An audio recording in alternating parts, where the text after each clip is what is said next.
Hello, welcome back. Refraction के discussion को continue करते हैं। साइन कन्वेक्शंस पढ़ा था, राइट। बहुत इंपॉर्टेंट टॉपिक है क्योंकि साइन कन्वेक्शन के बेसिस पर ही आगे जो फॉर्मूला और उसके बेसिस पे न्यूमेरिकल्स है उनको सॉल्व कर पाओगे। तो साइन कन्वेक्शन और तीन केसेस के लिए हमने डिस्कस किया था, जो रे डायग्राम से तीन केसेस में क्लासिफाई होते हैं। कॉन्वेक्स लेंस का रियल इमेज, कॉन्वेक्स लेंस का वर्चुअल इमेज, कॉनकेव लेंस में सिर्फ वर्चुअल इमेज ही बनता है। उस हिसाब से या तो साइन कन्वेक्शन ढंग से पता होना चाहिए, अप्लाई करते आना चाहिए, या तो फिर ये तुम जो तीन केसेस है कि भाई U, V, F, H I और एच नॉट, इनकी साइन क्या होगी वो तुम्हें पता होनी चाहिए। या तो ये तीन केसेस लर्न कर लो, या तो ये 5 पॉइंट अप्लाई करना सीख लो। ये 3 पॉइंट्स, ये जो तीन केसेस है वो ये 5 पॉइंट्स को अप्लाई कर कर ही आए हुए हैं। नेक्स्ट आता है लेंस फॉर्मूला। लेंस फॉर्मूला है 1/f is equals to 1/v minus 1/u, right. So ये वो फॉर्मूला है जो कनेक्ट करता है इमेज डिस्टेंस, ऑब्जेक्ट डिस्टेंस और फोकल लेंथ को। Lens formula relationship between, it's a relation between v, u and f। v यानी इमेज डिस्टेंस, u यानी ऑब्जेक्ट डिस्टेंस, ऑब्जेक्ट डिस्टेंस यानी ऑब्जेक्ट कितना दूर है लेंस से, यानी कि ऑप्टिक सेंटर से उसकी दूरी, and f stands for the focal length. Formula, अब ये फॉर्मूला डायरेक्ट यूज नहीं होगा न्यूमेरिकल में। फॉर्मूला लिखना है, गिवन डेटा लिखना है, फिर गिवन डेटा में से ये आइडेंटिफाई करना है कि जो इमेज बन रहा है, लेंस कौन सा है, इमेज कौन सा बन रहा है, और उस हिसाब से तुमको ये जो साइन है प्लस माइनस की वो गिवन डेटा में रखनी पड़ेगी। फिर magnification produced bye a lens. Magnification यानी कि ऑब्जेक्ट और इमेज की साइज को कंपेयर करना। In simple words, magnification is given by V H I by H nought. Actually definition तो इसका यही है कि height of the image to that of the height of the object. Magnification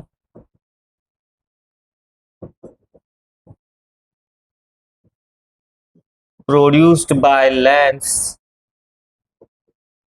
is the ratio of height of image to that of height of object।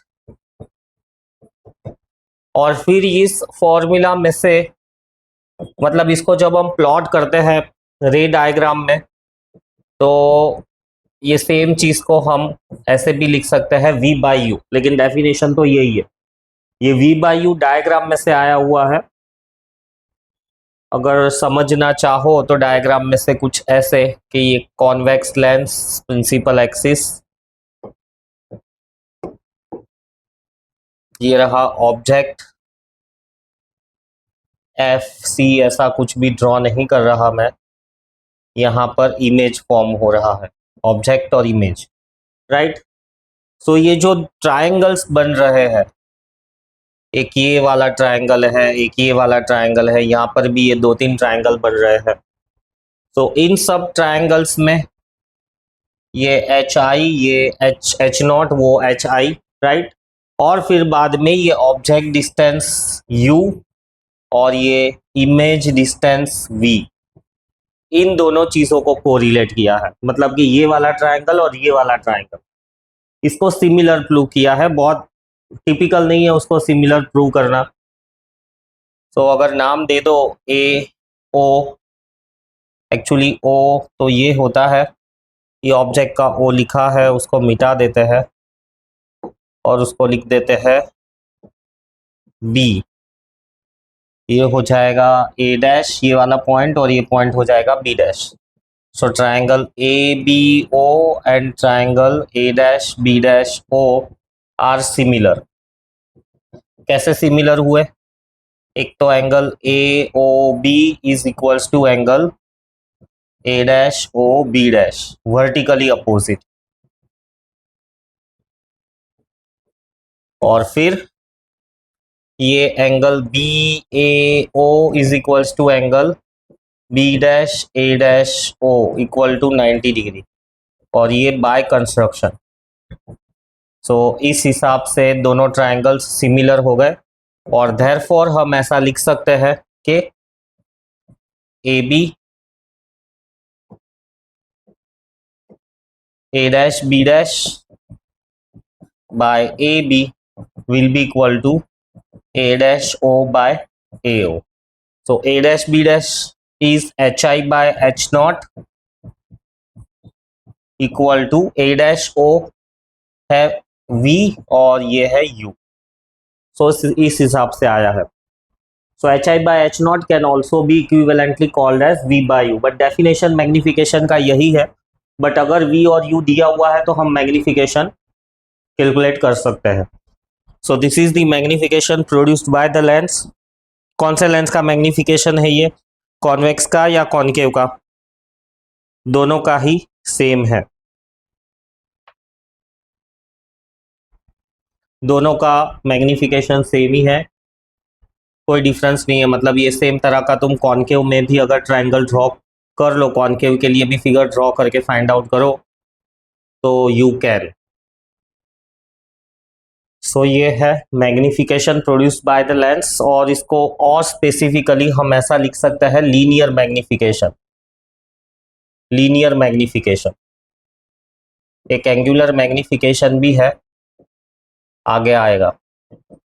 सो ये linear magnification है in the terms of length. फिर magnifying glass, it's ray diagram. Magnifying glass यानी convex lens. Convex lens जब virtual image form करता है, कब form करता है कॉन्वेक्स लेंस वर्चुअल इमेज? रे डायग्राम सारे बहुत पक्के होने चाहिए. जैसे ही ऐसा सामने सवाल दिखे कि भाई कॉन्वेक्स लेंस और वर्चुअल इमेज, तो बहुत इंस्टेंटली ये क्लिक हो जाना चाहिए कि कॉन्वेक्स लेंस और वर्चुअल इमेज करके जब बोला है, मतलब के ऑब्जेक्ट होगा फोकल लेंथ, फोकल पॉइंट और ऑप्टिक सेंटर के बीच में, और इसको बैकवर्ड डायरेक्शन में प्रोड्यूस करके ये रेज जहां मिलेंगी वहां पर इमेज फॉर्म होगा. तो magnifying glass and it's ray diagram. So ये 55 का आंसर. और वर्ड्स में लिखना चाहो तो ऐसा लिख सकते हो कि convex lens can be used as simple microscope. Simple microscope technical word है, मैग्नीफाइंग ग्लास कॉमन वर्ड है. मैग्नीफाइंग ग्लास ये वर्ड बचपन से सुनते आ रहे हो, उसी को हम सिंपल माइक्रोस्कोप कहते हैं. In the case when object is placed between F and O, virtual image form होता है. मतलब वही ऑब्जेक्ट मैग्नीफाई होकर दिखता है. पाम रीडिंग करते हैं, राइट, फॉरेंसिक वाले ऐसा मैग्नीफाइंग ग्लास लेके ढूंढते रहते हैं, सबूत ढूंढते रहते हैं. इलेक्ट्रॉनिक सर्किट बोर्ड्स में कुछ प्रॉब्लम आइडेंटिफाई करना हो तो मैग्नीफाइंग ग्लास यूज करते हैं. फिर नेक्स्ट आता है 56 नंबर, मैग्नीफाइंग पावर. ये मैग्नीफाइंग पावर यानी again magnification. So magnifying power को कैसे डिफाइन करेंगे? Magnifying power is defined as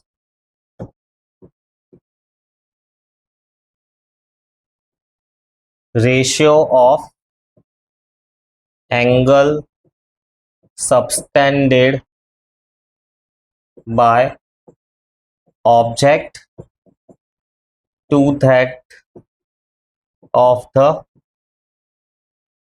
image at an eye. जब हम आंख से देखते हैं, सो आंख से देखने पर ऑब्जेक्ट कितना इमेज सब्स्टिट्यूट करता है?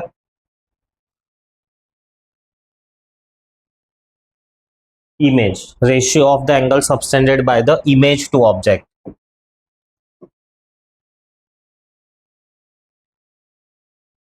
हर चीज में पहले इमेज ही आता है। लीनियर मैग्निफिकेशन में भी इमेज ही है, पहले इमेज अपॉन ऑब्जेक्ट। इसमें भी वही है, image to that of an object at an eye. मतलब आंख पर कितना एंगल सबटेंड करेगा इमेज और ऑब्जेक्ट, उसको हम कहते हैं मैग्नीफाइंग पावर। फिगर ड्रॉ करके बता देता हूं। मैग्नीफाइंग पावर बोलो, मैग्नीफाइंग पावर बोलो, या तो एंगुलर मैग्निफिकेशन कहो। ये भी मैग्निफिकेशन ही है बट एंगल के टर्म्स में, इसके बेसिस पे न्यूमेरिकल्स नहीं है। So that is equals to beta by alpha. क्या होता है बीटा और अल्फा?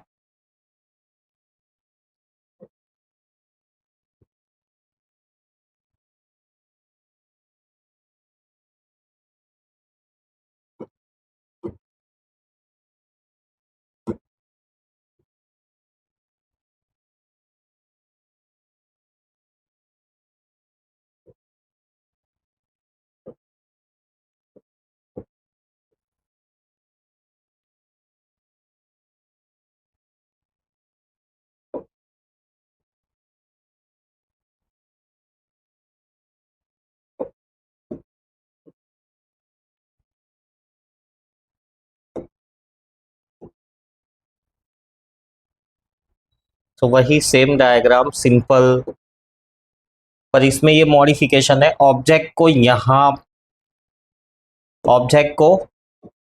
इमेज पर प्रोजेक्ट करो। प्रोजेक्ट मतलब उसको ऐसे सरका दो, और यहां से फिर ऑप्टिक सेंटर तक एक लाइन ड्रॉ कर दो।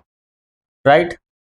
सो दो एंगल बनेंगे, एक ये वाला है जो ऑब्जेक्ट बना रहा है, और ऑब्जेक्ट वाला एंगल आएगा अल्फा, और दूसरा एंगल है जो ये इमेज बना रहा है, और ये रहा, ये इमेज बना रहा है ये वाला एंगल। सो इमेज वाला एंगल आएगा beta. So beta upon alpha, इसको हम कहते हैं लीनियर मैग्निफिकेशन। ऑब्जेक्ट को इमेज पर प्रोजेक्ट कर दिया है। सो linear magnification beta by alpha. इसमें ये जो डिस्टेंस है, मतलब इमेज जहां पर फॉर्म हो रहा है, उसको हम लिख देते हैं डी। राइट। और इसमें एक वर्ड ऐड करना पड़ेगा कि मैग्नीफाइंग तब होता है when placed at A distance of least vision. Distance of least vision यानी नोटबुक को ऐसे आंखों के पास में लेते जाओ, लेते जाओ, लेते जाओ, लेते जाओ, लेते जाओ। कितना पास में होने पर तुम पढ़ पाते हो? बहुत ज्यादा पास में नहीं पढ़ पाओगे।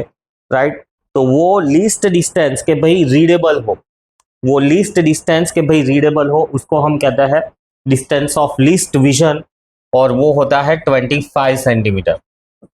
सो 25 centimetre is a distance of least vision, या डिस्टेंस ऑफ डिस्टिंक्ट विजन, जब हम ढंग से कोई चीज पढ़ पाते हैं। मे बी 25 के आगे भी है तो भी तुम पढ़ पाओ, बट आंखों की कंफर्टनेस के लिए, राइट, और scientifically distance of least distinct vision.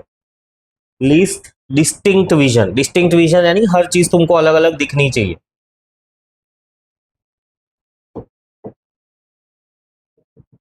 Distinct vision, सो वो 25 सेंटीमीटर है। सो इस कंडीशन में हमारे पास जो इमेज बनता है और ऑब्जेक्ट बनता है और जो एंगल आते हैं, उसके रेशियो को हम कहते हैं मैग्नीफाइंग पावर। एडिशनली इसके अंदर ऑल्सो मैग्नीफाइंग पावर या एंगुलर मैग्निफिकेशन को हम ऐसे भी लिख सकते हैं d बाय एफ, ये वाला d, distance of distinct vision bye F. So magnifying power या एंगुलर मैग्निफिकेशन का ये भी एक फॉर्मूला है एंगल के टर्म्स में, और ये भी एक formula. So magnifying power defined as a ratio of angle subtended by the image, right, beta, to that of the object at an eye when object is placed at a distance of least distinct vision, magnifying power. फिर आता है uses of simple microscope. कहाँ कहाँ use में आता है simple microscope?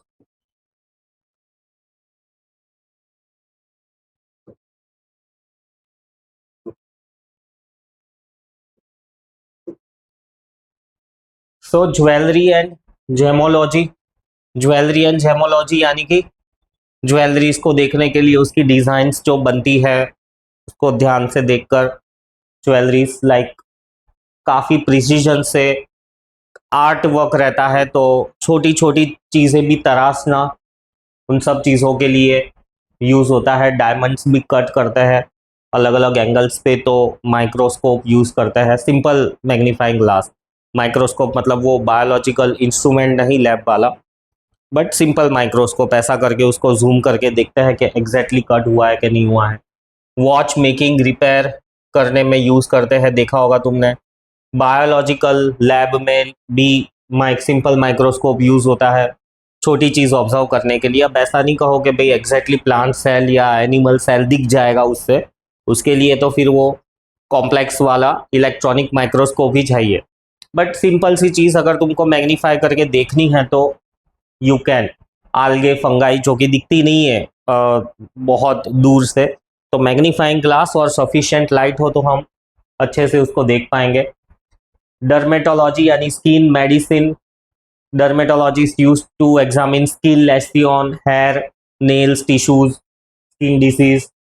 Philately and numismatics collectors use glasses to check coins और जो आर्टिफैक्ट्स है उनकी कंडीशन, स्टैम्प्स, सिग्नेचर्स होती है तो एकदम डुप्लीकेटेड है, ओरिजिनल है, मैग्नीफाइंग ग्लास यूज करते हैं, हेल्प करता है उनको। फॉरेंसिक वाले यूज करते हैं, सबूत ढूंढते हैं। General magnification, reading fine print, examining small objects, right, जैसे कि पाम रीडिंग वगैरह है।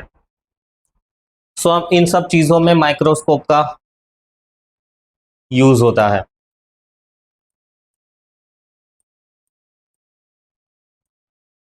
फिर नेक्स्ट आता है power of a lens. So power of a lens is defined as reciprocal of the focal length, और जो फोकल लेंथ है वो मीटर में होनी चाहिए। अगर वो सेंटीमीटर में चाहिए तो मीटर को, राइट, सेंटीमीटर में अगर दी हुई है तो उसको मीटर में कन्वर्ट करना पड़ेगा डिवाइड बाय 100 से। तो power of a lens, it is defined as reciprocal of focal length. It's common unit dioptre, और डायोप्टर को सेंटीमीटर इनवर्स भी कहते हैं। सो सेंटीमीटर इनवर्स के लिए ये स्पेशल नाम दिया गया है, डायोप्टर। फिर कॉन्वेक्स लेंस का पावर हमेशा पॉजिटिव होता है। Power of convex lens is always positive. Focal length क्या होती है कॉन्वेक्स लेंस की? पॉजिटिव होती है कि नेगेटिव होती है? पॉजिटिव होती है, राइट। और power of concave lens is always negative. Powers can be algebraically added. Algebraically added मतलब एक एल्जीब्रिक एडिशन होता है और एक वेक्टर एडिशन होता है। वेक्टर एडिशन 11th स्टैंडर्ड में आएगा। एल्जीब्रिक एडिशन यानी वही एडिशन जो तुम लोग बचपन से लेके आज तक कर रहे हो। एग्जाम्पल लिख दूं तो 2 lenses of power P1 and P2 are kept close to each other, एक दूसरे के पास पास में रखे हुए हैं। Their combined power P will be equal to P1 plus P2 और so on, अगर बहुत सारे हैं तो। सिमिलरली उनकी फोकल लेंथ को कैसे रिलेट करोगे? 1/f is equals to 1/f1 plus 1/f2 लिख देते हैं इधर। सो फोकल लेंथ के साथ में ऐसा रिलेशन है 1/f1 1/f2 and so on. सो यहाँ पर सारी थियोरेटिकल टॉपिक्स खत्म होते हैं रिफ्रैक्शन से रिलेटेड। नेक्स्ट लेक्चर से हम न्यूमेरिकल स्टार्ट करेंगे। सारी थियरी बहुत अच्छे से क्वेश्चन आंसर्स फॉर्मेट में मैंने दी हुई है, right. So as a question answers इनको ढंग से लर्न करो, समझ भी लो। जो लर्निंग वाली चीज़ें हैं लर्न कर लो, समझने वाली चीज़ें हैं समझ लो। जैसे कि मैंने वो कहा था साइन कन्वेक्शन समझ लेना, ऐसा क्वेश्चन तो नहीं पूछेंगे कि भी साइन कन्वेक्शन लिख कर बताओ। रे डायग्राम्स एटलीस्ट 4 से 5 बार तुमको ड्रॉ कर करके प्रैक्टिस करने चाहिए और दिमाग में ये होना चाहिए कि भी अगर ऑब्जेक्ट सेंटर ऑफ कर्वेचर पर है तो इमेज कहाँ बनेगा? सेंटर ऑफ कर्वेचर पे। सो वेरी क्विक ये सब आंसर्स आने चाहिए। प्रिज्म में से रे दी हुई होगी, रे कहाँ पर जाएगी उससे रिलेटेड कैलकुलेशंस है। तो काफ़ी बड़ा चैप्टर है, काफ़ी कॉम्प्लेक्स क्वेश्चंस भी बन सकते हैं। जो भी इंपॉर्टेंट पार्ट्स है मैंने ये 58 क्वेश्चंस और आंसर्स के फॉर्मेट में दिए हैं। बहुत ढंग से इसको प्रिपेयर करो एंड नेक्स्ट लेक्चर से हम देखेंगे न्यूमेरिकल्स। तब तक के लिए बाय बाय।